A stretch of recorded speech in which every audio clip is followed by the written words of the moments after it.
Welcome to you all to Policy Exchange, our special event, and a great thanks to Dr. Axel Weber for coming and speaking at this. My name is James Barty. I run financial policy here at Policy Exchange, and we're obviously incredibly pleased to have Dr. Weber here this evening. Back in 1999, at the time that the euro came into existence, I was actually co-head of Deutsche Bank's European Economics Department, and we spent a lot of the time at that point preparing for the euro and debating how it actually would work and what challenges it would face. And I think even the most imaginative of us probably didn't anticipate it turning out exactly as it has. And for that reason, we wanted to get Dr. Weber here, given his vast experience, obviously currently as chairman of UBS, but previously obviously from 2004 to 2011 as president of the Bundesbank and a key member of the ECB's governing council, and party to many of the decisions that were taken during the period of the financial crisis and afterwards. And as such, he really is uniquely qualified to walk us through both the current state of play in the Eurozone and its implications for the banking industry. Obviously, if people can put their phones on mute, that would be helpful. I don't think I really need to make any more of an introduction to Dr. Weber. I'm going to pass over to Dr. Weber and we will take questions afterwards. Thank you very much. Thank you, James, for inviting me here. It's a pleasure being here and seeing so many of you take what is a fantastic late summer evening here in London to listen to a boring lecture on Europe. So if I were you, would have known better to do with my time than coming here. But I think you're absolutely right. It is challenging and interesting times, and I'd like to make this as interactive as possible, so move to a Q&A pretty soon. But before we get there, let me just, in addition to thanking James for inviting me, tell you all that it's a pleasure being here today. I could actually, as chairman of UBS, combine it with some of our roadshow and seeing investors all day. So we started early like Swiss do at 8 o'clock, which is early, and at least this morning it felt very early coming over. We have in my view, a number of issues we should discuss here. The first one is I'd like to talk a bit about the European outlook. You saw that today was central banking day. Whilst I was enjoying a roadshow, my former colleagues had to work hard to take decisions, or basically take no decisions, to change policy rates, which has been a feature of what happened both at the ECB, at the Bank of England, and Sveriges Riksbank. It was not unsurprising, and so largely expected and priced in the market. But going forward, I think we need to discuss a bit more where this whole thing is heading. And we can't just look at Europe in isolation. We have to look at the US, which sort of increasingly now is the driver on the policy front as far as central banks are concerned. We also need to talk a bit about the European banking system. When you talk about fragilities in Europe, you need to mention the banking system. And let me just make absolutely clear, we're not a European bank. We're not a European bank in the sense that we're not located in the EU. We're located in Switzerland. Switzerland is that part of the European map where the Europeans always put the flag, so that you don't see that Switzerland is not part of it. Switzerland is not part of the EU arrangement. They have never taken European legislation into their own domain unless there is a public vote on that. And therefore, I would say that the stability and the capital that you see in Swiss banks looks quite different to what you see in many European banks. We have never had a habit of buying peripheral European debt over the last couple of years, so the exposures to those problems in the Eurozone are much smaller than they are for banks that are located in the Eurozone. Now, with making those two provisos, I think if you look at the economic outlook for advanced economy, it has clearly vastly improved relative to last year. The recovery of the US is gaining momentum. The Eurozone may be finding its way out of the recession. It will not be happening immediately. You might have seen Mario Draghi today upgraded the ECB's forecast for the Eurozone growth from -0.6 this year to -0.4. He couldn't remove the minus, and Europe will probably still be in a sort of small recessionary development on average over the year, but you also know for that average, the first 2 quarters count over proportionally. The second half of the year, European economy has just stabilized. It's moving sidewards, and I think momentum will pick up. So by and large, I think they are exiting, as we speak, the recession. The extreme risk signal to financial markets in the last year have receded very clearly, and I think we're now at a point where this needs to be gaining traction in the underlying economic momentum of the economy. Now, that momentum is there, but we're not yet out of the woods. The necessary structural and fiscal adjustments in Europe will result in a difficult recovery process. While the banking sector has improved considerably relative to last year, it is still in a deleveraging process. Essentially, Euro area banks need to further strengthen their balance sheets and comply with the new regulation, which is being phased in. So the pressure to continue to deleveraging is there, and many still need to implement decisions that have not yet been fully taken. Many of the European directives are still in the stage of being at the drawing board, and if the drawing board work is finished, they've not yet been phased in to national legislation. So there's a lot of issues that will be coming up in Europe. Now, if you move a bit closer, and I tend to, when I give a talk like that to an audience like this, I tend to give a kind of Google Earth view. Google Earth is you probably know that fantastic app. You start with a global view and then you zoom down, and the closer and the more granular the picture gets, the less, I would make the point in Europe, the less favorable it starts to look. So coming from the outside in, let's have a look at Europe as a result of what is happening in the United States and what is happening in particular in emerging markets at the moment. There's no doubt that normalization of monetary policy in the US will impact on Europe. The Fed is doing, in my view, the right thing for the United States, but when the Fed is changing global monetary policy, it has an impact both for Europe, for emerging markets, for the global economy. It's their mandate to focus monetary policy on the US, and I'm convinced that the Fed is doing the right thing for the United States. In my view, they're starting this withdrawal of a very expansionary monetary policy late rather than early. So I'm not among those that think that the current tapering is premature. It's overdue, and it will be a very difficult process. The expansionary monetary policy, an unconventional policy, has been an unprecedented experiment. The tapering of that policy will be an unprecedented policy reversal as well. And you all have witnessed in the past that 94 and other periods where the US has normalized rates in mature markets have led more or less immediately to a fallout in emerging markets. And we're seeing to some degree some impact already as we speak. Now, as undisputed as it might be that the US has to normalize rates, you will see a spillover effect into regions like Europe. There is a strong correlation between US and European government bond yields at the same maturity, and in the light of this strong historical links between the financial markets here and there, the Eurozone is being impacted as we speak. I said that and mentioned it a couple of weeks ago, that this comes at an awkward time for Europe, and you might have heard Mario Draghi voice the same concern at the moment that rates in Europe, as a result of US policy and market correlations, are going up, and he was indicating that the ECB stands ready to counter such an unwarranted increase in rates. He didn't quite use the same language as Mark Carney, who said the markets got it wrong, but he was saying it is happening in the markets, and if it will happen, we will counter it. Now, that policy of the United States will lead to a change in how tight market conditions are here in Europe. And there's clearly one problem, and that is Europe cannot afford at the moment rising interest rates because of the very specific position that Europe is in the economic cycle. Compared to the United States, Europe is lagging in the economic cycle. So what may be appropriate for the United States comes somewhat premature for Europe. They're just exiting from the recession. That's not usually the point where you start raising rates.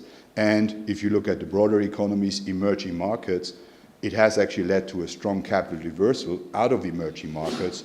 Growth in emerging markets has more than halved. In some cases, growth has fallen by 2/3, Brazil, relative to previous 5 years averages. And there is a similar story that you could make if you're a pessimist that says, have all emerging markets really used the time where market growth was buoyant, where these economies were strong, to do the right things? Reminds me of Europe between 2001 and 2007, where again Europe was growing very, very strongly, but we're seeing now as markets have normalized that not all European countries use that good times wisely in order to prepare for the bad times. Emerging markets are clearly at a very challenging point in that cycle. Now, if you look at the reaction of the central banks, both the ECB and the Bank of England have equally expanded in reaction to Fed tapering their monetary policy toolbox. Through explicit forward guidance, an unprecedented move by both institutions, they managed to stabilize financial market expectations to some extent. They basically have tried to counter doubts that monetary policy will remain loose in these constituencies for longer than in the United States. And again, they have stressed their commitment and capability to address underlying economic weaknesses with monetary policy if warranted. So clearly monetary policy is not on a reversal in Europe or in the UK. Europe at this point in time is also struggling with a second problem, that is market fragmentation between the core and the periphery. That's in particular true for the euro area, continental economies. The European periphery, the situation is likely to remain difficult as they remain marred in a negative spiral between high unemployment, ongoing deleveraging, and fiscal consolidation needs. So in the sense of going forward, the average sideward movement by European economies is the result of some re-emergence of growth, 0.7 and 0.5 in Germany and France, and a continued recession in other countries, including Italy, but in particular in the periphery. That is not a very informative average growth number if it is the result of a large dispersion between the core and the periphery, and that in itself will be a challenge for Europe going forward. Looking at some of the countries in more detail, one realizes that, for example, Spain has a long-term credit rating that is only one notch away from non-investment grade. If you're one notch away from investment grade, you have zero room for error. And that is very important because, for this reason, Spanish yields are highly sensitive to bad news from elsewhere in Europe, but also from any slippage within Spain from the government's budgetary commitments or other consolidation efforts. In my view, there is some volatility ahead as far as the Spanish economy is concerned, and if rating agencies were to downgrade Spain, you would see a mandatory restructuring of portfolios of all pension funds and insurance companies who, through their environment, through their legal provisions, could not hold non-investment grade bonds. And so if there is suddenly, because of a rating decision, a big increase in the sell side of the market, the question to answer is, who will be the increase in the buy side of the market to not have yields increase? And clearly there the answer is most likely the ECB, because they've made the commitment that if there is a program, if there is high conditionality, the OMT program will step in to prevent further deterioration of yields. But it needs to be a program on the shelf because things like that can happen pretty quickly. So there is some volatility ahead, in my view, for Spain. Italy is in a better position in the short term. It runs a primary surplus. Also in terms of market access, Italy can usually rely on a traditionally strong demand by domestic investors for its bonds. From an economic and financial stability perspective, however, Italy has an issue about long-term growth. If you look at numbers for growth in Europe, you can actually see that after the financial crisis, it's a very telling figure. If you put 2007 as 100, the only country that has exceeded in terms of level of GDP the 2007 pre-crisis peak is Germany. Countries that are between the trough of 2008, 2009, where we had the deepest post-war recession, are countries like France. Italy today has not only not recovered from that fall in crisis levels of GDP, current GDP is even lower than it has been at the trough of the crisis. And if you take a 10, 12-year window, you can actually see that Italy, over the last 10 to 12 years, has not grown at all in the sense of level of GDP being higher than 12 years ago.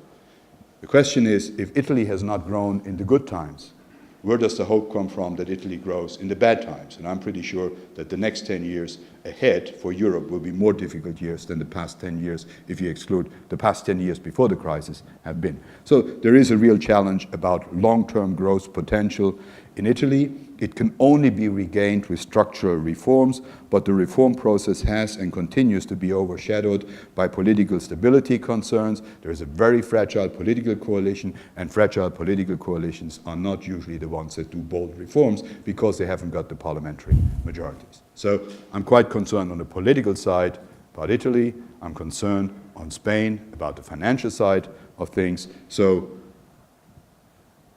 can we improve the mood in the market or in the room that we've generated by now? Well, let's look at the other countries. The Troika wants Ireland and Portugal now to become successful examples of adjustments. Now, so far, the Irish government's demand for bonds has been very strong. We expect that Ireland can exit the program and regain market access. There is a general economic environment that must not deteriorate in order that to happen. But by and large, the biggest threat for Ireland still is the state of its banking sector, which is still a considerable downside risk. So those risks don't have to materialize. My expectation is they won't. But Ireland is probably, in my view, the only country that can actually exit those programs and have market access again on a standalone basis. In Portugal, the situation is more testing, in particular following the recent political turmoil. It has put a full exit of the program in the near term in doubt. The situation has now again stabilized, but maintenance of some form of official support looks necessary before an exit of the program can be achieved. So Portugal, like the other countries, probably needs some support. Besides the country-specific aspects I alluded to in some of the peripheral countries, progress on at the EU is also needed in order to stabilize the Eurozone. Many political initiatives, however, that have been discussed at the first half of the year have by now been put on hold. Been put on hold for a single reason: the German election that's upcoming. And that's a good excuse. But after the German election, the excuse is gone. So reforms then need to happen. And whether that is likely to happen or not will depend in some part on the result of the German election. It will, in the other part, pretty much depend on the determination of those countries to drive these reforms forward. So let's talk about the German election for a while. The outcome of the elections will not only have an impact on German policy, but it will influence the entire European agenda. Having said that, I'm afraid that expectations for the time after elections are utterly overblown. Largely irrespective of which coalition is going to win this race and take the reign, continuity of present policies vis-à-vis Europe will dominate the political debates in Berlin. And for me, the safest working assumption for the way ahead: assume the past is a good guide to the future. I don't think Germany's policy will change fundamentally. Economically, Germany is strong. Economically, Germany is strong. Despite a disappointing start in 2013, an improved set of leading indicators suggests that growth should turn around towards trends in the second half of this year. The unemployment rate in Germany is still close to any post-reunification lows we've ever seen, which continues to support consumption. And in the light of the expected moderate acceleration elsewhere in Europe, German exports, in my view, are likely to profit from that and pick up as well. So growth in Germany will resurface. One aspect that I haven't touched upon yet when I talk about Europe is France. And France, in particular, I'd like to look at first at the Franco-German relationship. In my view, this is the most important lever for any further development in Europe. If you want to understand the entire European project, you have to understand it in a large part against a German-French post-war desire to have Europe grow together. Now, if the outcome of the German election is a grand coalition, which is my expectation of what will happen, it's also what many Germans wish, this will clearly be a positive for a European agenda. Because it would be a strong coalition government with broad support in both houses, and this could help forming a broader base for a stronger partnership with France. And if you listen to Peer Steinbrück and to Angela Merkel, they both have reiterated their desire to take Europe forward in a strong French-German liaison. But don't forget how Europe works. If Germany and France, if the two large nations go ahead, there needs to be a buy-in process for the smaller countries. So a repeat of a beach walk of Deauville is not the way that would be productive in the sense of a buy-in process to move ahead. Chancellor Kohl had a much better approach. Chancellor Kohl and Mitterrand always, when they took a European project forward, walked a different walk. They wrote to the Prime Minister of Luxembourg and said, if Luxembourg were to make a proposal like this, both of us would support it. And that shows you that the complexity of moving Europe ahead, where Germany or France would exercise one-sided leadership, is not likely to be a process that we will see, where Germany and France help others in finding a way forward and make proposals that, and then embark on a process to buy in other countries. Buying in the sense of convincing them it's the right thing to do, in my view, is a more likely avenue. Also, France finally lost its AAA rating in July. The overall economic sentiment in France has improved to some extent. I do not foresee any further deterioration of the economic situation this year, but if you look at France in a longer perspective, there is a good argument that France, which was a core country and continues to be a core country, has deteriorated somewhat relative to the credit rating standards in the past. Structural reforms now have broader public and political support, but if and only if France implements these reforms, the challenges will be met. From a credit rating perspective, talking to financial market analysts like today, France is now seen by many in the market as a solid combination of safety and return. Germany is seen as a solid combination of safety, no return. And that basically reflects the evaluation of markets, how treasuries are being priced. One of the problems of our current low interest rate environment is very simply summarized in financial markets. What used to be returnless risk has become, with sovereign debt, riskless return. And that characterizes a change in the mood in financial markets that many sovereigns have not yet fully faced, and that will be challenging for them to issue in the market in the future. The way I read these dynamics in Europe, I'm convinced that European integration will go ahead. It will gain further momentum towards the end of the year and during next year. European leaders will have to take important steps towards more integration, improve financial stability. It clearly needs to be done. One of the key parts of the integration process needs to be a banking union.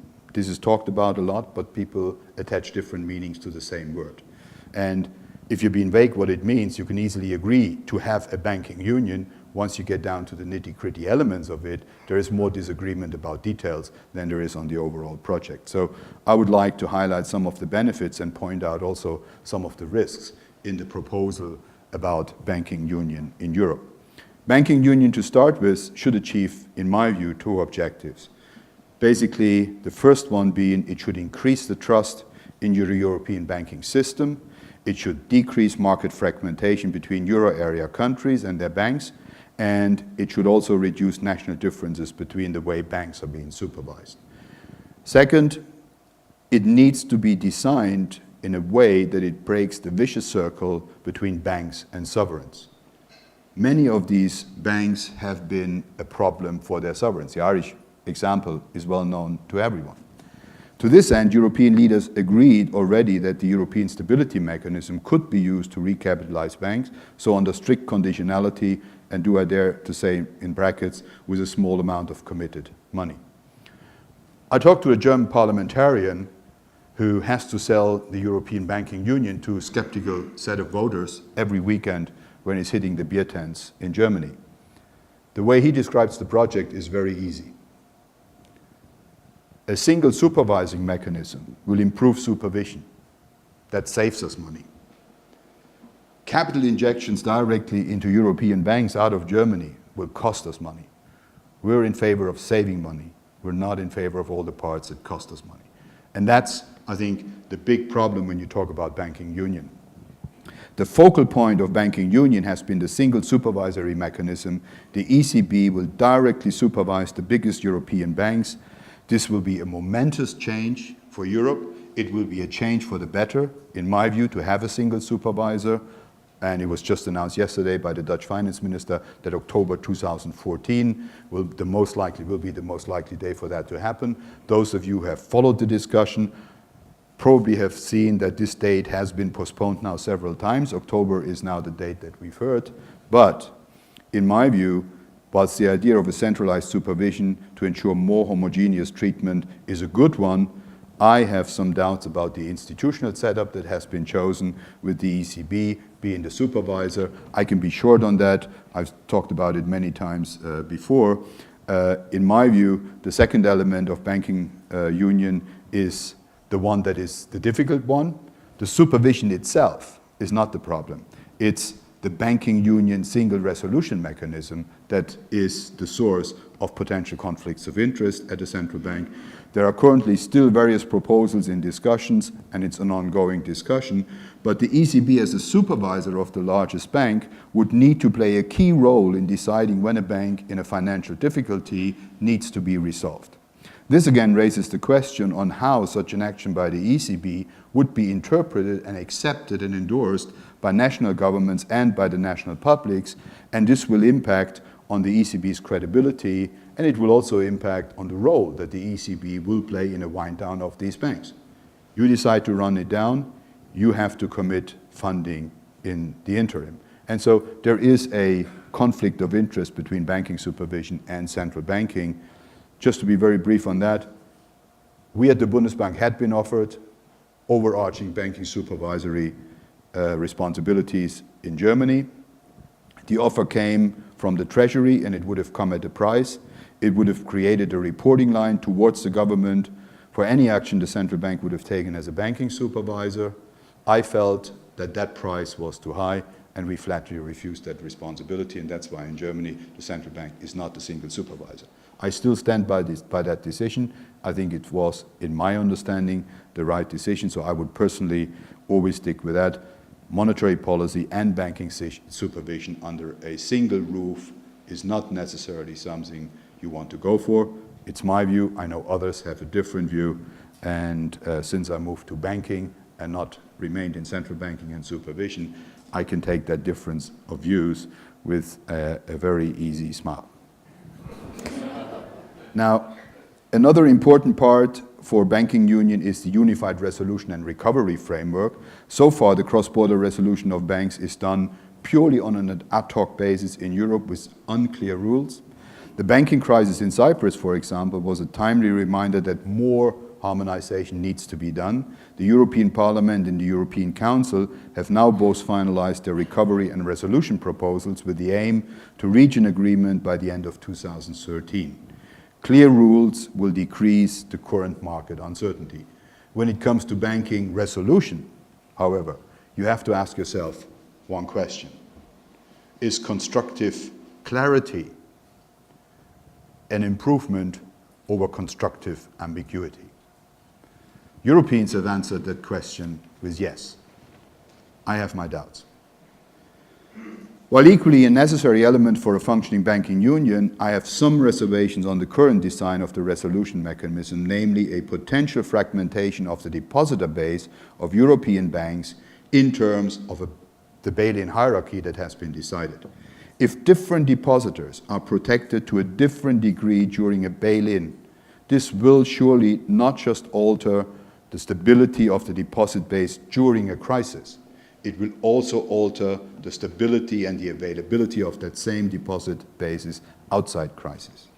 So there are potential unintended consequences, and European authorities need to carefully assess these unintended consequences before deciding the final rule. I'm quite skeptical that all of these unintended consequences of a hierarchy of the depositor base being fragmented are really fully taken into account. This brings me to the need for strengthening European banks' balance sheets per se. I always like to remind people in the room that I had a couple of years Latin. Credit comes from credere, which is a Latin for trust. The one thing that banks have lost is trust. So the most important thing that banks need to rebuild, and we're working at that, we need to re-establish confidence and trust in the banking industry. Healthy and stable banks should form the foundation for a sustainable recovery in all of our economies. This is not disputed by anyone. The financial sector must become safer and less prone to put other sectors of the economy at risk. All the banks need to work at that. But I'm also convinced that market pressures, new regulatory environment, a greater global economic uncertainty will lead to significant changes in the banking industry that don't just concern the capital. Banks need to significantly change also their business model. There are new realities in the market that will mean that banks will have to reshape strategically to be more focused, simpler, less capital intensive, and last not least, and it's frequently forgotten, more client focused. When you talk about banking, the one thing that is frequently forgotten is banks are there to serve clients. They're a service industry. If I look at our clients, the financial crisis has fundamentally changed the behavior of our clients. Clients had been shell-shocked in the financial crisis about the safety of their deposits and of their money at banks. Those same clients going forward would like banks to be safer. What regulators are doing is fully aligned with the interests of clients. Clients want banks to, and their own portfolios, to be oriented medium term. Many of our clients in wealth management in particular want value preservation as a value in itself, and they're happy to accept a somewhat lower return if they view that as a more sustainable way to deal with their deposits. So the banking model has to adapt to where the changes in the client base are. While banks are increasingly adjusting to the new regulatory world, I feel that policymakers are starting to understand that the new regulatory changes don't just provide us with safer banks, they also have an impact on the economy. In particular in Europe, where bank intermediation and credit fund 70% of the investment. Capital is becoming a key constraint for banks, and capital-intensive parts of businesses are becoming increasingly unattractive. And you're seeing banks wind down exactly those parts. While we are set to implement the new regulatory rules, and all of us will be, we must be mindful of potential unintended consequences. A reaction to the crisis was that banks have now become stronger and less complex. I see it at UBS every day. It is not controversial and not disputed by anyone that that's the way to go. When you look at the design of Basel III, however, and I've been sitting on many of the committees, including the Governors Committee, the Basel Committee, the Steering Committee of the FSB, we decided about phased-in approach. The phased-in approach was aimed at securing a more homogeneous implementation of Basel III across constituency. Harmonized implementation and a level playing field in global regulatory environments was a key, if not the key objective. Unfortunately, this is not what we're now seeing in practice. Quite the contrary. We see more and more local deviations from a global framework, a rising focus on national policy priorities, and a trend towards ring fencing or regulation along national borders. It is getting increasingly difficult for a global financial institution like us to develop consistent approaches to regulatory challenges because regulation on similar issue is very different in various jurisdictions. So that's a challenge in itself. And if one of the reasons for the financial crisis was regulatory arbitrage, creating a non-level playing field, risks laying the roots again for more arbitrage in the future. The more harmonized the system is, the better. Now, what it needs is a mutual, better understanding of implementing regulatory changes and a better dialogue between authorities and the financial industry when it comes to implementing change. So let me just summarize before we move to the discussion. The global economic environment is the key challenge at the moment for the implementation also of the new regulatory environment for banks. It has improved since last year. It is benefiting the banking industry, but still global significant risk and uncertainties remain. The situation in Europe will improve only moderately in the next couple of years. Many structural challenges are still unresolved, and market fragmentation between core and the periphery is still to persist. Over the medium term, I expect slower potential growth in Europe, mainly due to structural and fiscal adjustment needs and the implementation of further reforms. I thus remain always cautious about the current outlook given the huge challenges and unresolved issues. Finally, on the banking industry, more capital and well-capitalized banks and more focused banks will be the ones that will be able to move forward with confidence over a pretty uncertain territory. While European banks are in a difficult spot, we should have more action on the European policy side to strengthen banks and to move to a better monetary union, including a banking union. But when you ask me about how this is going to happen, well, we just heard from the Dutch finance minister, the single supervisory mechanism is a mechanism that will kick in October 2014. The Resolution and Recovery Authority, with pooling taxpayers' money across Europe to bail out banks, is something the current Commission won't see, and I'm pretty sure the next EU Commission will not see either. It's a long-term project, and the German authorities have put into the draft legislation, or at least into the discussions, the word ultima ratio. Again, I'm stretching my Latin. It means only if it cannot be avoided. So I don't really see any of these elements happening anytime soon. They're on the political agenda. Single supervisory mechanism will happen. A single European deposit guarantee scheme is a long way off, and there is national resistance from each and every constituency about it, and a single resolution authority is something that we will see, but national taxpayers' money in these authorities will be the much bigger part for solving national problems than common European money. So I see that as an interim or as an intermediate solution that will not be there anytime soon. If I sounded pessimistic, you should have heard me a year ago. Thank you for listening. I'd like to thank Dr. Weber for a very thorough run-through of all the issues. Lots of talking points, I'm sure. We've got until about 7:30, so we've got plenty of time for questions. I'm going to take Chairman's prerogative perhaps to ask the first one. You touched towards the end on this issue of building capital at banks and what it does to constrain credit. Two questions really. How much do you think that's contributed to the sluggishness of the recovery so far? And obviously under Basel III it was envisaged that capital ratios would gradually be increased over time. Do you think that the authorities and central banks like Bank of England, who've got the role here, should actually be progressing more gradually on the basis of Basel III rather than trying to do accelerated capital build?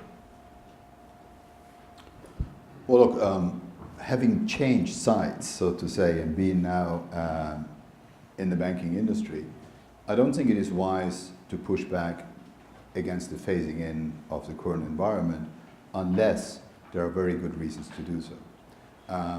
We at UBS, just to give you the example, and I can only answer it for us, have decided over the last 2 years, and in particular last year, that we will have a very aggressive shrinking of our balance sheet. We have changed the business model to a less risk-prone, to a less capital-intensive business model. As your RWAs, your risk-weighted assets come down, and as you delever your balance sheet, you improve your capital position. We are now at an industry-leading capital position at 11.2%. We will be at 13% capital core tier 1, Basel III fully applied sometime next year. The Swiss finish, which requires banks to have 19% capital, of which at least 10% have to be common tangible equity, we're actually doing 13% common tangible equity, has forced banks to front load this process and apply the Nike principle, which is just do it. Yeah. And when you do it, you actually notice that it's a process that is helping you to gain not just a strong capital base, but also to a certain degree a competitive advantage over other competitors and banks that are still suffering and struggling to build their capital base. So I see more capital and a strong capital base actually as a competitive advantage. Why? Remember, UBS were the global wealth management franchise #1. In the league tables, we've regained that place #1. Now, if you are a millionaire or a billionaire and you trust your money to a bank, would you want it to have high capital or low capital? And if you give him a lot of money, like ultra high net worth and high net worth clients, more capital and a safer operation is much more important for the future of the bank. I'll give you an example. We raised 36 billion of net new money in the first half of this year. Over the total of last year, it was 47 billion. In the net new money league tables, we were clearly on place #1.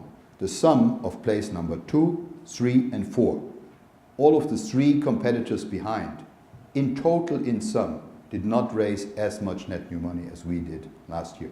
It tells you something about where clients put their money. They put it with safe banks. And therefore, I have no understanding for trying to push back the phasing in. That phasing in was done against the worst case scenario of the economies remaining in a very sluggish recovery.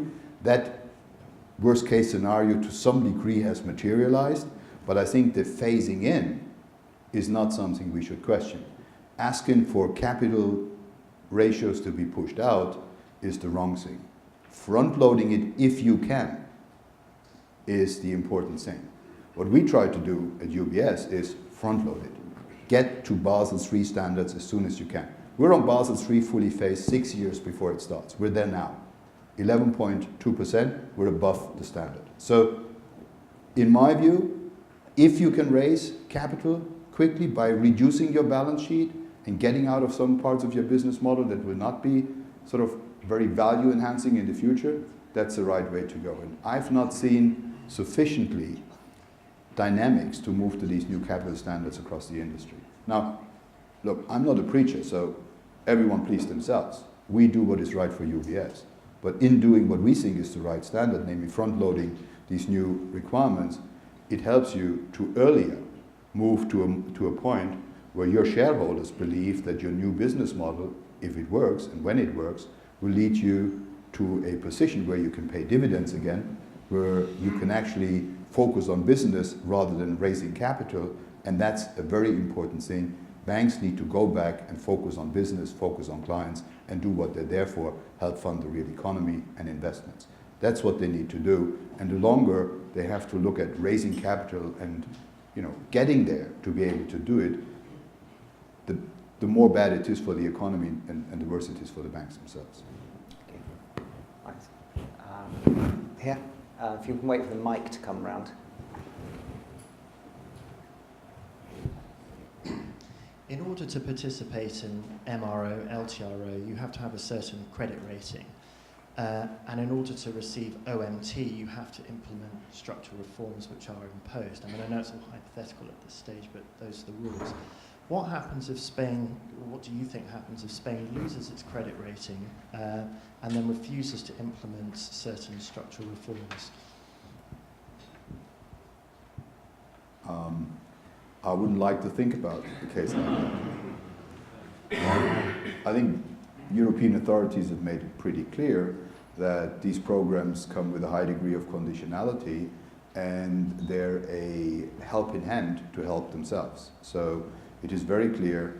The Chancellor in Germany always uses solidarity against solidity as one way to phrase it. European countries, because fiscal policy has not been united and we're not in a fiscal union. We use one money, but we have different fiscal responsibilities. Countries basically are on their own in Europe.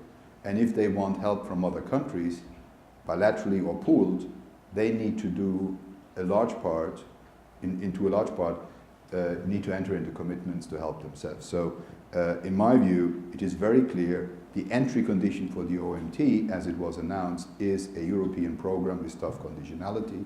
It's a bit, what the ECB has created here is a European type of IMF.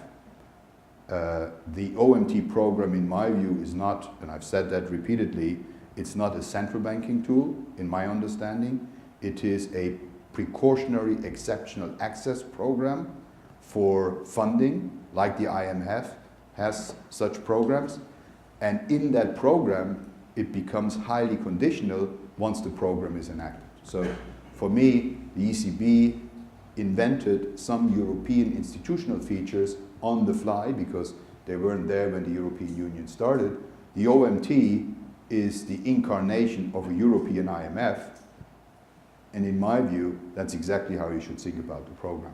It is not a program that has a central banking perspective. It is a program for support against strong conditionality.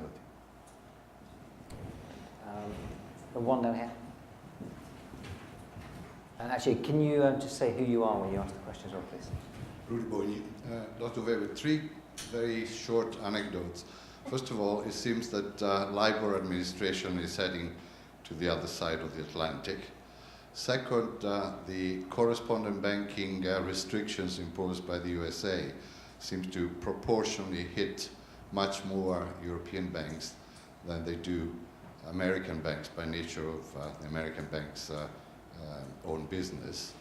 And final, the Financial Stability Board interim report of the 29th of August indicates that Basel III will have to be freed from credit rating agency dependency as soon as possible, talk about 2014, 2015, which again would hit more than proportionally the European banks in terms of gearing up to it, because most of the American banks will not fall under Basel III anyhow.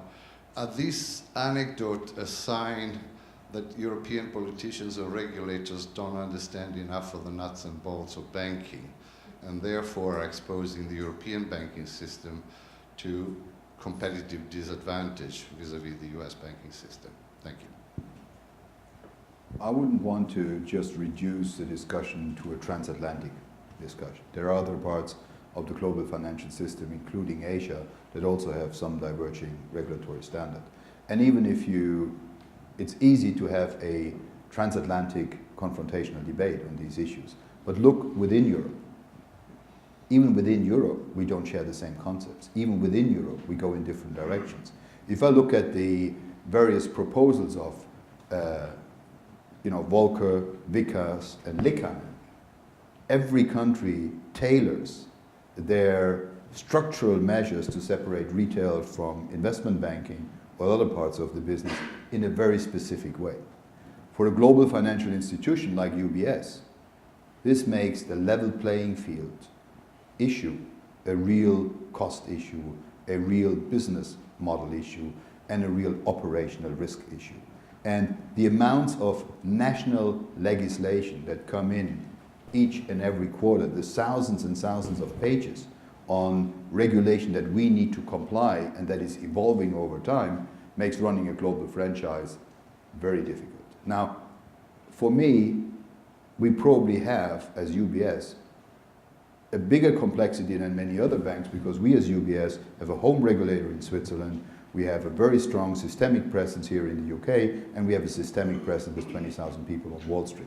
So we have 3 main supervisors, and we're systemic pretty much in every constituency we operate in, including Hong Kong, Singapore, and Japan. So if you're globally systemic in every operation you're in, you need to apply with systemic regulation in all of these constituencies. It's a really challenging task. Now, your list was not exclusive. You could add other points where certain regulation would favor US versus European regulation. One of the things that you have to see is, I think the Europeans, I would say, are not unaware of these issues. The problem is that the US regulation happened faster, and therefore many of the rules are already written in stone or about to be written in stone in the United States. European regulators have been behind the curve to translate into national law many of these implications of Basel, because Basel is a global standard, but it's implemented nationally. In Europe, Basel is always implemented either through a directive or through national legislation. And that's where Europe, with this higher complexity of a European level legislation and directive and of national laws to implement it, is behind the US in terms of timing. And if you create facts, like the US has done, many of these issues, you mentioned 3 of them, work in your favor because the rules are already known there and banks work towards those rules in the US, since the rules in the rest of the constituencies are still to some degree fungible. Banks focus on implementing that, and that will work to the disadvantage of financial centers in Europe. It will work towards a migration of certain activity in clearing, in swaps. The list is really, really long that favors US markets relative to European markets. Now, the real issue is, the way you portrayed it is that an unintended consequence due to the unawareness of European regulators? I would have my doubt. It might not be an unintended consequence.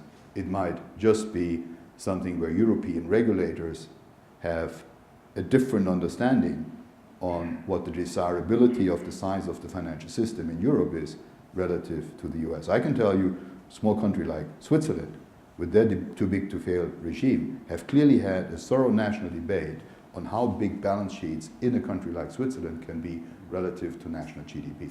And one of the reasons why we are adjusting our balance sheet and our business model is to better fit that new environment. And I think that is a European debate that is not happening in the US to the same degree. I'm not saying it won't come, because some of the most recent discussions in the United States, for me, point in the same direction, that basically regulators, law enforcement agencies, and taxpayers and the public at large think that this deleveraging process and shrinking and reducing the complexity and the size of banks' balance sheet in the United States should also be on the agenda, because it is on the agenda in Europe. So I wouldn't say, we haven't heard the final verdict on that issue. Clearly, as a snapshot in time of implementing standards, I would concur with your view that many of the current laws put in motion favor US financial markets and US financial institutions, but it's not the end of the line. One in the middle there, please. Hi, Katie Melville, Deutsche Bank. I had 2 Google Earth questions. Okay. You spoke a lot about kind of core Eurozone countries, and if there's one thing the crisis taught us, it's to expect the unexpected. I'd be interested in your views on what's happening in Eastern Europe and some of the issues with both fiscal and banking there. And then my second question was, I think I agree with you that we can't expect much change in policy post-German elections, but I'd be interested in your views if you feel the same way about European elections in 2014 and whether that would change the debate in Europe, particularly with a view to future treaty changes. Thank you.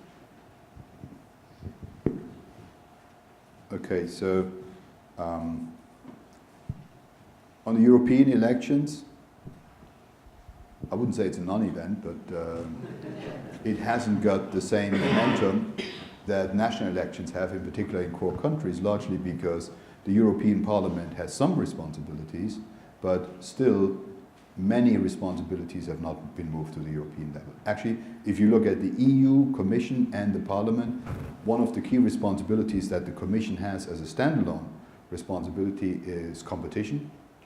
And so the European Competition Authority is the only European authority at this stage in the Commission that has real teeth. And you've seen it with the Microsoft and other cases. The other European institution that has real teeth is the ECB. Outside that, we're talking about creating a single resolution authority, a single European deposit guarantee scheme, and if we talk about fiscal convergence, a European unemployment insurance agency, a European whatever agency. All of this will only come when we have full fiscal union rather than monetary union with separate fiscal policies. Now, as long as Europe is largely driven by the identity of a common currency and not of a common political and fiscal policy, I don't think European elections will play the same role, because the primary function of the Parliament is to allocate and demand financial resources. The European Parliament has that responsibility only in a very limited and very fractional sense. It, in my view, will probably increase over time, but it will be a continuous process rather than a step change evolution. So I think the European election for me will not have the same significance as any of these elections. They will not be a game changer.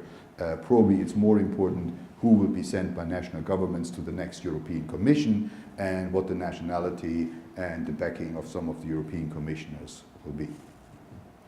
On expecting the unexpected and how Eastern Europe will fare in that,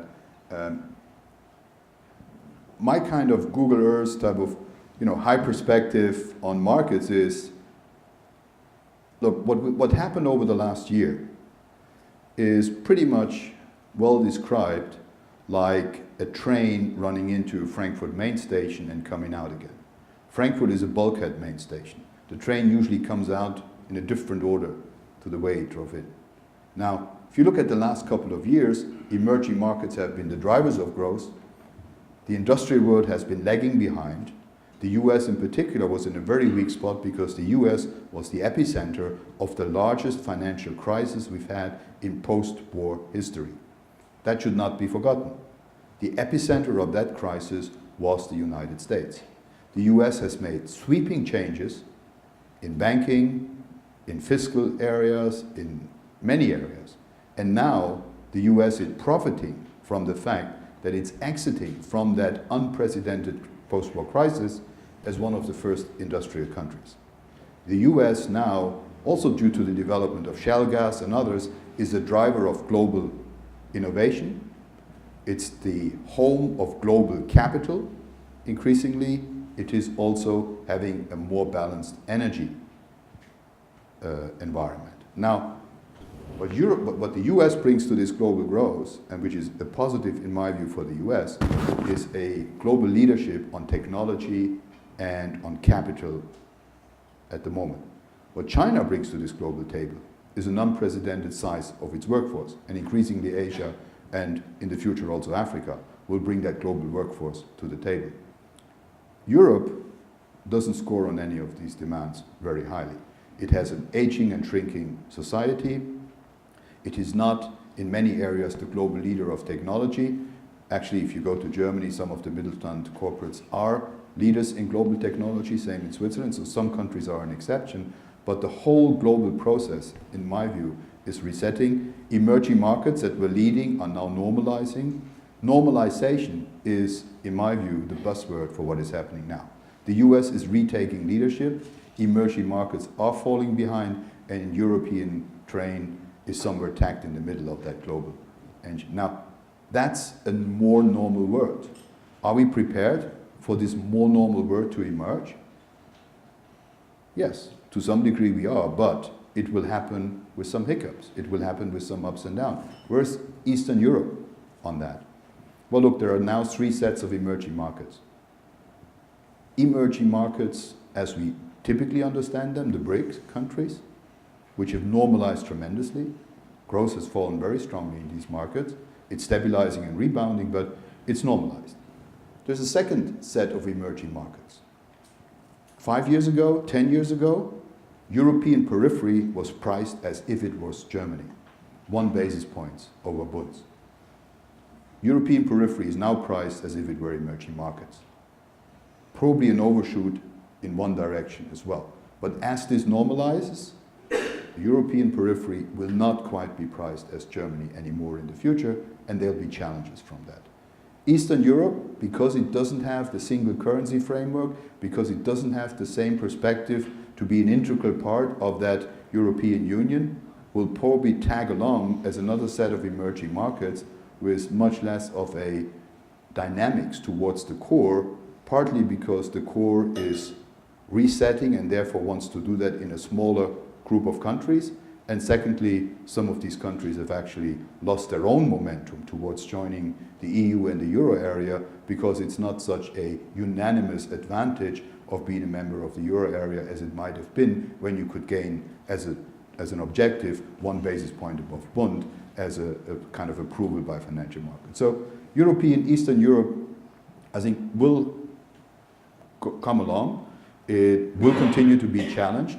Investors will not view it as the same type of safe haven as core Europe will be. There might and will probably be some discount even to the European periphery in the future. And the momentum towards integration is clearly put on the back burner now in the sense of extending the common currency area to a large number of countries and pulling more countries into the core. Can I just pick you up on before we go to the next question for the audience? Is one thing when you talk about normalisation, you mentioned in your speech that you thought the Fed had been a bit slow to start tapering. If you were then banking on the FOMC, would you be more aggressive? Would you take the tapering away faster? And if you were to do so, what risk would you run by doing that? I think the world would change if the Fed were run by a former Bundesbank president. I pretty much agree, but no, look, what I tried to say is the following. Thanks for the chance to allude to it a bit more.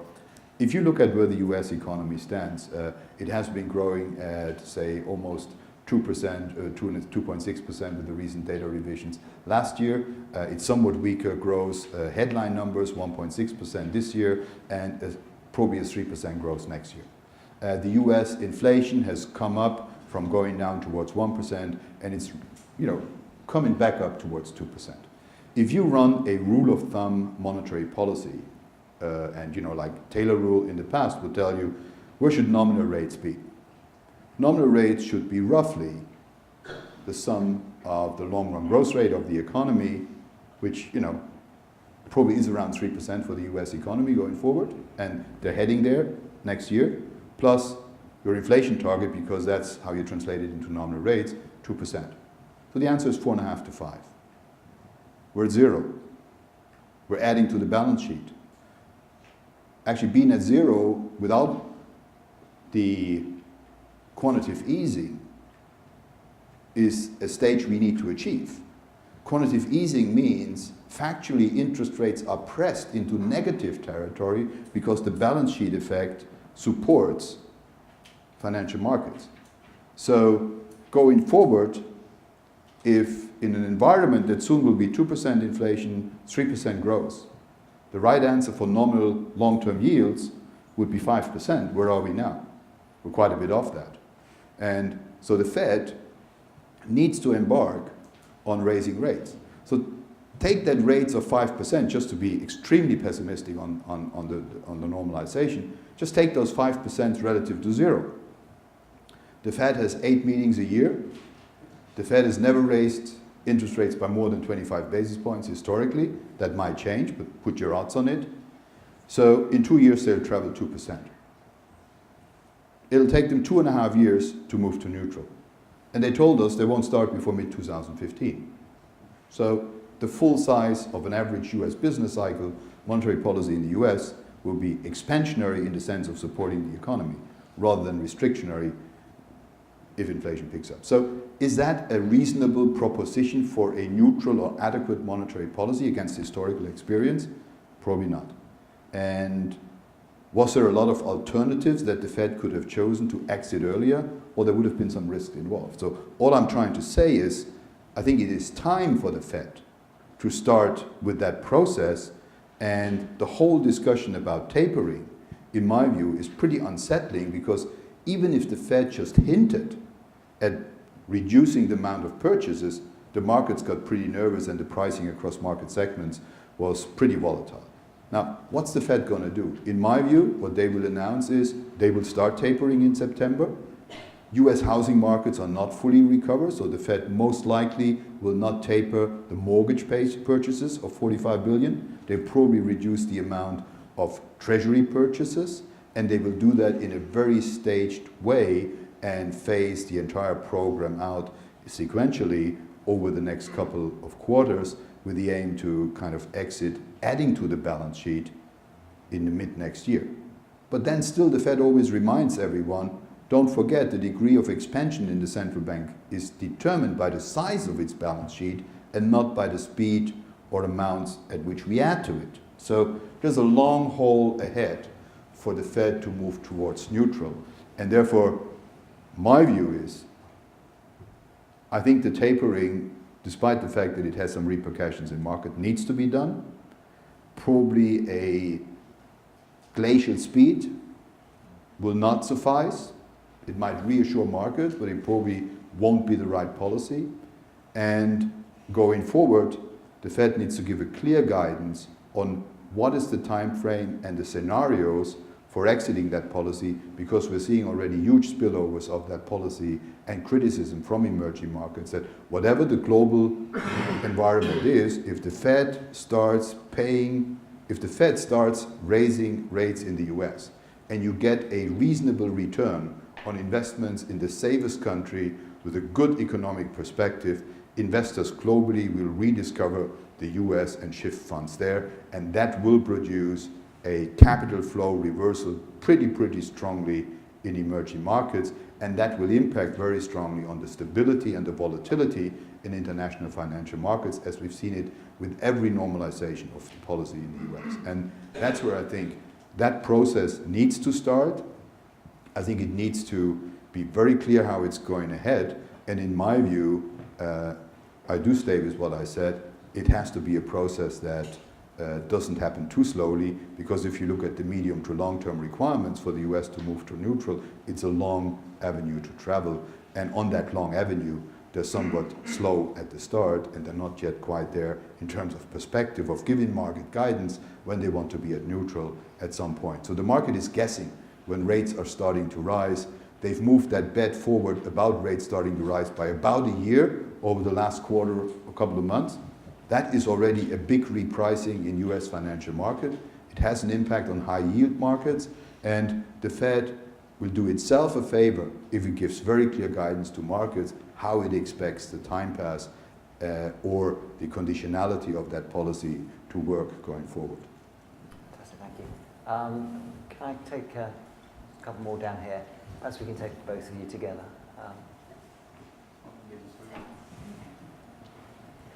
Irina Somerton, Institute of Historical Research, University of London. My question, Dr. Weber, relates to the Eurozone.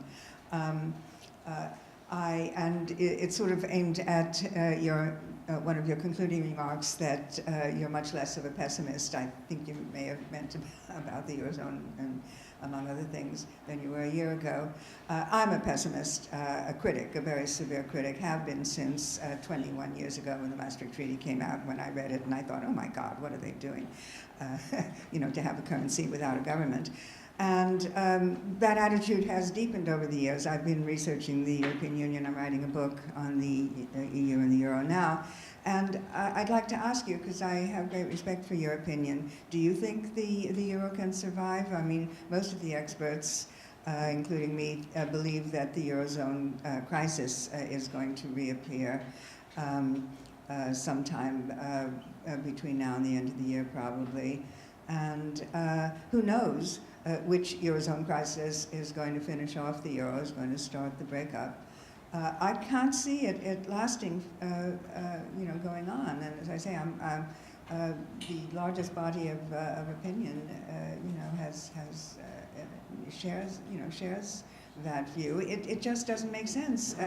And even, I mean, within the Eurozone, there are countries who've said they don't want political union. I mean, without a government, without a treasury, without the tools of government. I think we've got a question. And do you want to have a second question? Yes, Pierre de Beck. I had actually two questions. First, you managed to go for the whole session without mentioning Greece, which was the epicenter of... So you noticed. And my question in that relationship is, if we analyze bailouts, from Portugal to Greece to Ireland to Cyprus, none of them is happening in the same way. They're all unpredictable. Is it the right approach? Because the problem is each time very different, or is it as we are learning as we're doing? And in connection with the question, is it really necessary to have the IMF part of this, which seems to complicate everything and contributes less than 10% of the funds of the bailouts? My second question is in the relationship to what you just said in terms of emerging markets. is there such a correlation that good real returns in the US markets should mean that funds will flow out of the emerging markets? Because a good economic activity in the US is also the best leading indicator for strong potential future export growth in the emerging markets towards the United States. And are we not getting to an equilibrium there? Right. So let me start with your last question. I'll take them in reverse order. Absolutely. I think the one thing, and you can only cover a certain amount of issues in a short talk, what we will see is a capital flow reversal and outflows. What is different this time around, most likely, in my view, is the impact that this will have on the emerging markets. If you look at the Asian crisis, if you look at some of the past emerging market crises, the biggest problem in emerging market was a currency mismatch and a maturity mismatch when that capital flow reversal happened. Emerging markets have learned their lessons. There's now a much more coherent investment in emerging markets, and actually emerging markets discovered emerging markets as an investment hub. So I think as we go forward, we will see the same capital flow reversals from investors from the established world, but it will not lead to a maturity mismatch. And the current agreement between the major central banks, about, you heard the G30 announcement today about sort of joint funding availability. There is a self-insurance mechanism kicking in about making currencies available that would stop the currency mismatch. So whilst I think the phenomenon will reoccur, the fallout from that process will be entirely different than it has been, much less destabilizing. When I'm saying the world is normalizing, it doesn't mean the world will be in a new emerging market crisis. It will just mean that emerging markets growth will be less pronounced, it will be more normalized, but it will be a stable growth. And pretty much think about the US phenomenon, think about the Chinese phenomenon, which gives you the example. Yes, they've grown above 10%, they're now back and can keep 7.5% growth, but it's a more balanced growth. China is not anymore as strongly just export-oriented. They have a very strong domestic part of their growth, and the Chinese challenge in policy is to basically manage that shift of growth dynamics from externally driven to domestically driven, and there, within the domestic economy, the normalization of these gigantic investment rates to more normalized investment and to more growth. And that is really the challenge, because investment has a multiplier effect, consumption doesn't to the same degree, and can they really normalize the investment process by that amount that is needed without having a sort of toll on the economy. But I think it will happen. I'm pretty optimistic that they will manage that transition, so the fallout will not occur. On Greece and on the IMF part of it, look, I didn't want to, if you look at Greece, the real mistakes in my view were made early on. When it was decided to bail out Greece and to use the ECB's balance sheet for funding and buying Greek sovereign debt, I felt that that was the first mistakes. Now, your question was, should the IMF have been part of it? My answer is yes. My point was more, Europe shouldn't have been part of it. The IMF should have just gone, Greece should have just gone to the IMF like any international lender. What would the IMF have done? The IMF would have looked at Greece and would have said, this country has a structural balance of payment problem. It needs an IMF program with high conditionality and exceptional lending. But in order to make the program work, we will do a debt sustainability analysis up front before the first penny goes to Greece. And we will tell them what degree of haircut or private sector involvement they need in order to move to a sustainable solution. What happened in Europe was putting that on its head. We started with the money, then we started looking at the debt dynamics, we made the haircut, but it wasn't sufficient to solve the problem. So my question was, why was Europe part of it?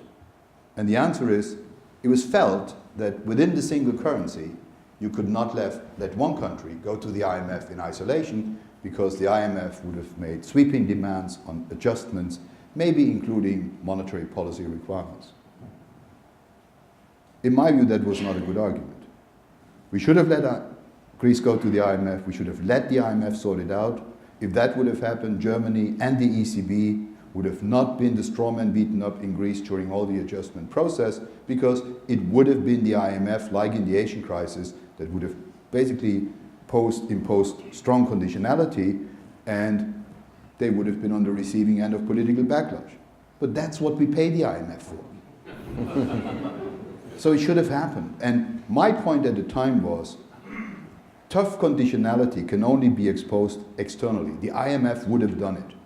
By having all the Europeans around the table, you created the wrong debate. And actually, the IMF lost a lot of credibility by being part of this negotiation and being dragged into compromises that were not along the pure IMF conditionality and programs. And that's one of the drivers of the current IMF debate on how long they should put up with this Troika arrangement. Now, I would portray just the opposite way around. What complicated things was the Europeans sitting at the table. What complicated things was not letting the IMF do its work like the IMF would usually do. And the argument, we can't do that because we share a common currency. Well, look, I and my neighbor share a common currency as well. Am I concerned if he has a debt sustainability problem only because we share the same currency? No. He needs to go to an institution that helps him sustain his debt. And we should have done the same at the time. That was pretty much my view. I've not changed it. I've been pretty consistent about it, and I always put my money where my mouth is. So we did the wrong thing in starting the bailout programs, because we tried to reinvent the wheel, but we didn't do it in quite as round a fashion as the IMF would have done it. Euro, will it survive? Absolutely. Is there an economic reason for it? Absolutely not. Is there a political argument why it will? Absolutely yes. The euro is a political progress, a political project. It is a project that started in the ruins of war. It is a project that started on the continent between Germany and France sharing a common border. And it is a project that, due to the distance that the UK Channel has provided and the temperature of that water, the UK has never quite hardened as much for that project as the Europeans have. And that's pretty much where we stand.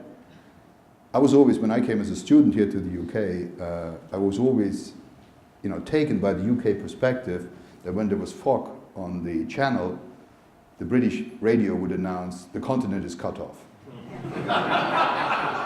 That, in my view, pretty much summarized the discussion about Europe that the UK was having, and still is, if you use that metaphor to pretty much the same degree. In Europe, the debate was a different one. In Europe, the debate was, can we rebuild a common Europe with common borders, which disappeared over time, with a political desire to make events like the Second and First World War impossible in the future. The euro is not an economic project. Economists who try and understand the euro as an economic project fail because they started the wrong end. The euro will persist, largely driven by the sheer desire of the German and other governments in Europe to make it work, whatever it costs. They're arguing over the cost and who should pay, but they will make it work. And so for me, I have zero doubt that the European project will prevail. I have zero doubt that the hard news for taxpayers, that this doesn't come for free, will be broken to taxpayers as we go along. Politics is not about talking the truth, necessarily. Politics is about talking the truth in homeopathic doses, so that taxpayers can understand and swallow that truth. So where we stand now, the full cost of the European project are not revealed. We all know that bailing out countries and rescuing them has not come for free.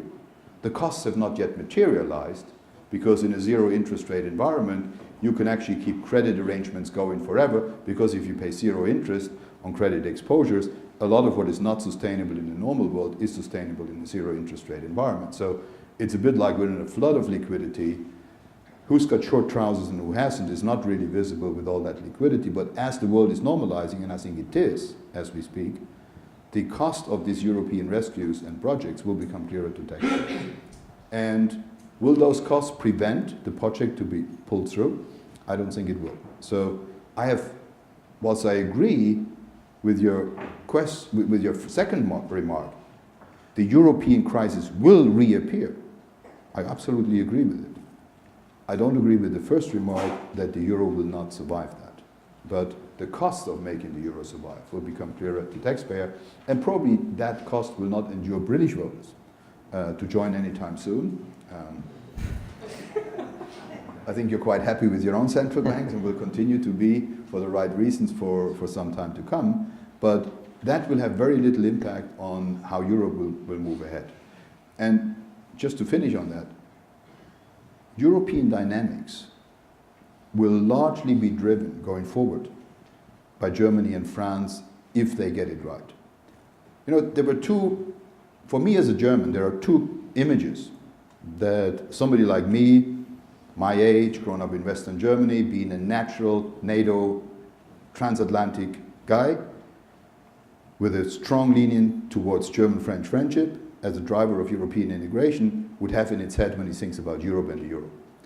The first one, I'm going in reverse order, the first one is the beach walk of Deauville. That was not a very good picture for many in Europe because it basically looked a bit like Germany and France exerting hegemonial powers over the rest of Europe. It's not how we understand Europe. The other one, much more telling picture, was around German unification. Mitterrand had agreed to German unification, and then, you know, when we moved in, I think it was 1995, but I might be wrong on that, there was a celebration of the end of the Second World War with an anniversary, and Kohl was not invited to go to that meeting, and I think it was on the beaches, and again another beach walk. Kohl went there, despite the fact that he hadn't been invited. He kind of made his way there. He stood next to Mitterrand, didn't say a word, and held Mitterrand's hand. And that was a very clear understanding that Germany and France are in this together for good. And that was, in my view, that sort of is the overarching driver of this European political project. Whatever the political costs are, it's an irreversible process. The Europeans will face those costs. Yes, you always argue about costs when you're about to face them, but I don't believe a single second that anyone in the German or French administration would risk that project to revert relative to where we're now. So I understand there's a lot of skepticism in the UK and other places about the European process. I would say you're welcome to it, both to your skepticism and to running the UK economy like you deem it's best. But the European continental economies will drive that project forward. Like every time when there is a difficulty, there is a setback. There is a much tougher way to go. I'm pretty sure that after the elections in Germany, we will see some serious discussion how to reinvigorate that process towards more Europe. It won't be easy. People will not be on the same page. It will not be a Germanic Europe, because once Germany starts to try and exercise sole leadership over where Europe will be going, there will be strong pushback. The minimum buy-in you need is other countries to drive that process, first and foremost France. So it will be a joint process of driving that forward, and countries and governments just have to re-engage in driving that. And in my view, as we're coming out of the recession, as things are normalizing with all the challenges around, the long-term viability and desirability of that project has not changed, not with anyone I talk to in Germany. There's a small majority that thinks put German interests first. It's a small majority. I think it has zero chance to win, you know, even a parliamentary seat. That, in my view, will not happen. So I'm an absolute unwavering Euro positive. Despite the fact that we can argue, and I did argue, about the best way forward, I don't question the process or desirability of getting it. I think economists should argue about the way to get to an ultimate destination. That's always what I felt my job was. Let's talk and discuss and argue about the way. But it's not necessarily good to talk about the ultimate destination and question that. I never did, and I probably never will, because I think it's the right thing to do. Fantastic. I'm going to wrap it up there because we said we would finish here. And on that particular answer of whether the Eurozone will survive or not, I think that's a very good place to leave it. Thank you very much, Dr. Weber. And if we can show our thanks in the